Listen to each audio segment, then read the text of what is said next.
Hi, I'm Gareth Green, and in this video I'm going to talk about the difference between two time signatures. One is 3/4 and the other is 3/8. So just a quick recap on what these two numbers are telling us. First of all, the upper number tells us how many of something we might find in the bar. Not we might, but we will find in the bar. So if we see 3 at the top, well, we know there are 3 somethings in every bar or every measure of the music. And the lower numbers tell us what those somethings are. So I hope for now you can just accept from me that if you see 4 as the lower number, that's telling us that those somethings are crotchet beats or quarter note beats. So 3/4 means there are 3 crotchet beats in every bar, every measure, or 3 quarter note beats in every measure, every bar of the piece. Okay, 3/8, well, the 8 is telling us that we've now got 8th notes. So 3/8, 3 8th notes in every measure, or 3 quavers in every bar.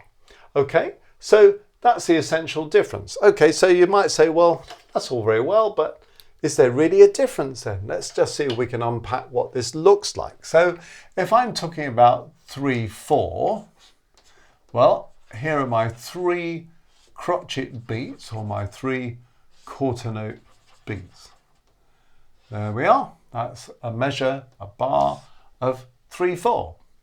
Let's have a bar or a measure of 3/8. So here come my 3 8th notes, or my 3 quavers. Okay, there's the bar or the measure. So really it all looks the same, but here are my beats. 1, 2, 3, 1 on each crotchet or each quarter note. Here, 1, 2, 3, 1 on each quaver or each 8th note. Now, sometimes there's a little confusion with 3/8, and I just want to mop this one up. Lots of people will know about simple time and compound time. So they'll have come across time signatures like 6/8, 9/8, 12/8, because any time signature with 6, 9 or 12 at the top is what we call a compound time. Anything with 2, 3 or 4 at the top is a simple time. Okay?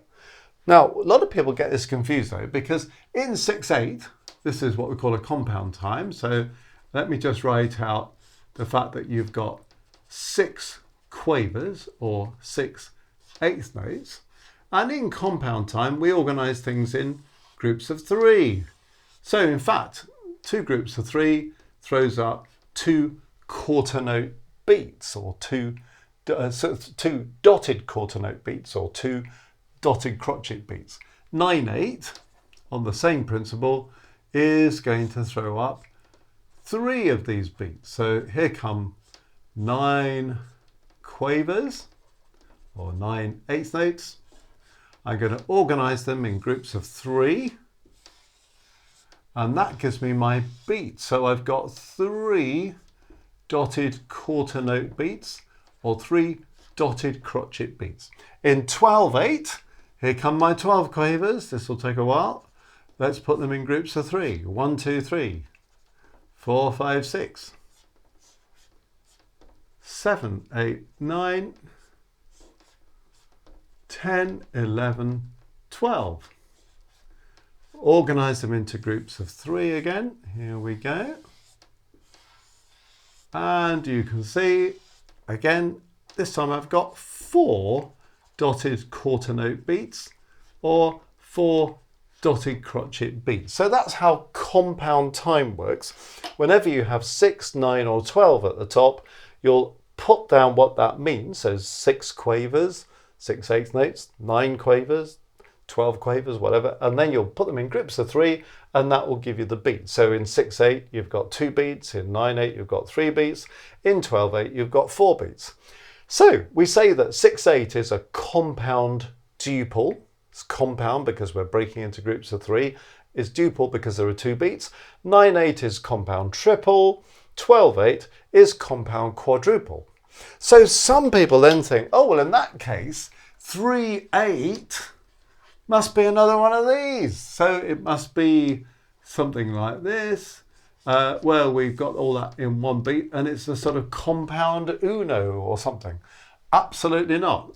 There's a sort of logic about that, but it doesn't work like that, because anything with 2, 3 or 4 as the upper number is a simple time.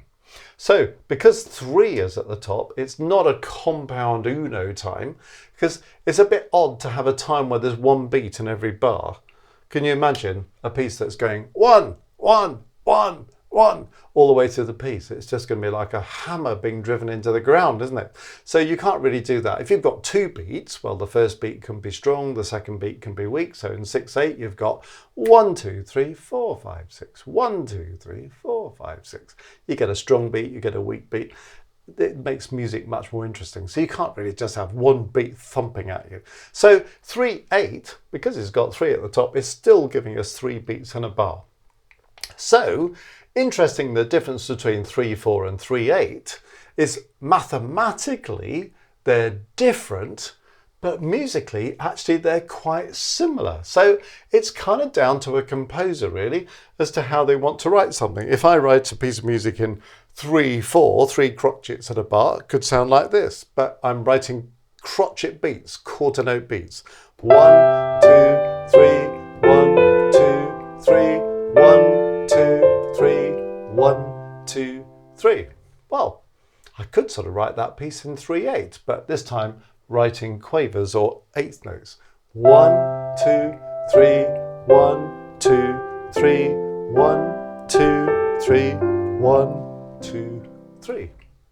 Sometimes music in 3/8 goes a little bit faster, so you sort of see that you've got slightly blacker looking music, if you like. You've got more quavers and semi-quavers, more eighth notes and 16th notes, because you're writing in 3/8. So sometimes that sort of encourages a slightly faster tempo. So some composers, when they want to go slightly quicker, will write in 3/8. If you want to go at a slightly more sedate pace, maybe you write in 3/4. But actually, in a funny sort of way, musically, there's not a kind of huge difference. Whereas in some time signature differences, there's a big musical difference, but mathematically they're the same. Here, mathematically they're different, but musically they're somewhat closer to each other. So it's an interesting one, isn't it? The difference between 3/4 and 3/8. So it's really down to the composer to decide whether they'd rather write in 3/4 or in 3/8. One thing you find as a composer is that the score will look less congested in 3/4 than it does in 3/8, because in 3/8 you're going to write lots of quavers and semi-quavers. So the eighth notes and the 16th notes are going to be all over the place. Whereas in 3/4 you might be writing crotchets and minims, you know, the quarter notes and the half notes. So it might look less congested, less complicated to read. But it's good to be able to read as happily in 3/8 as in 3/4. And of course you could extend the same principle. I mean, we can go, for example, to 3/16. Well, that would look like this, wouldn't it? Where we would have 3 semi-quavers in a bar, 3 16th notes in every measure. But it's the same principle. And whatever it is, if you've got 3 at the top, it's not a compound time. So don't think, oh, 12, 9, 6, 3. It sort of feels logical mathematically, but it doesn't work musically because you only end up with one beat. So if it's got 2, 3 or 4 at the top, it's simple time. If it's got 6, 9 or 12 at the top, it's compound time. But this is how it works out: 3/4, 3/8, 3/16. So I hope you can see how that works in practice, and you'll find examples in music in 3/4, 3/8 and indeed in 3/16. If you've enjoyed this video and you want to go a bit further, you may want to have a look at our online courses at Music Matters. So click on www.musicmatters.com mmcourses.co.uk. And on the home page, you'll see one of the headings is courses. Click on there, you'll find all of our theory courses as a kind of A to Z program of theory, going right from the very first steps to really the quite advanced principles of theory. So if you want to take that musical journey, it's all there. Everything explained, everything written down, everything demonstrated so you can hear it as well. So that might be of interest to you. While you're on the website homepage, you'll also see there's another place to click, and that's called Maestros. Music Matters Maestros. It's a way of offering us some support for this channel to sort of keep things going. And also, if you want to go a bit deeper, well, there are lots of perks on offer, like discounts on our courses, for example. Or you might want to join our monthly live streams where we're looking at the music of various composers and digging deeper, getting inside the music, really working out what's going on.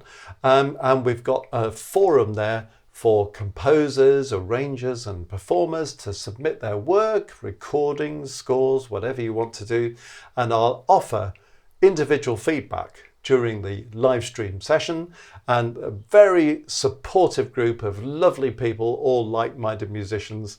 And there's a live chat running. You can ask any questions about music, anything that we're doing, and we all kind of benefit from the mutual feedback. So if that's something that you might be interested in, click on Maestros and you can find out more about that.